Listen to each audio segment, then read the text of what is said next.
તલોદ ગ્રાહક ભંડારમાં શિક્ષણની કારમી મોંઘવારીમાં રાહત દરે ચોપડાનું વિતરણ કરવામાં આવ્યું। કારમી મોંઘવારીમાં શિક્ષણ મોંઘું દાટ થયું છે। બજારમાં પાઠ્યપુસ્તકોના ભાવમાં તોતિંગ વધારો જોવા મળી રહ્યો છે, જે પરવડે તેમ નથી। તેમ છતાં મને વાલીઓને બાળકોના અભ્યાસ માટે પાઠ્યપુસ્તકો અને નોટબુકો, ચોપડા, સ્ટેશનરીની ખરીદી કરવી પડતી હોય છે। તલોદ શહેરની ધી તલોદ સરકારી ગ્રાહક ભંડાર લિમિટેડ દ્વારા બાળકોને અભ્યાસમાં ઉપયોગી થઈ શકે તેવા ફૂલ સાઇઝના રાહત દરના ભાવના ચોપડા વિતરણ કરવામાં આવ્યું હતું। શોર્ટ પીરિયડમાં પ્રોગ્રામ બનાવવામાં આવ્યો હતો। ધારાસભ્યશ્રીએ પણ સમય ફાળવી દીધો। એટલે જવાનું છે કે 12 વાગે, છતાં બી સાહેબ 10 વાગે તો 10 વાગે તમે એ સમયે મેં આજે અમારો વિતરણ કાર્યક્રમ કરી દેવો હતો।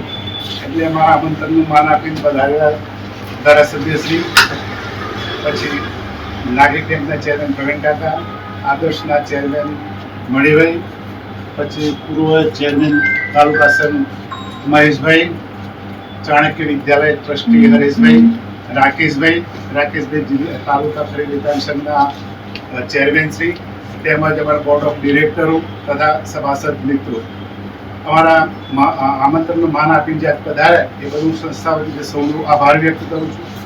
તેમજ અમારી સંસ્થામાં જ્યારે પણ જરૂર પડી, જ્યારે પણ આવા કામોમાં જરૂર પડે, સતત આ મણિભાઈ છે, આ હરેશભાઈ છે, આ રાકેશભાઈ છે, વિકાસ મિલ છે, વિકાસ મિલમાં પૂરતો સહકાર જ્યારે જોઈએ ત્યારે અમને મળતો રહ્યો છે અને આવો સહકાર સદા સંસ્થામાં આપતા રહે છે।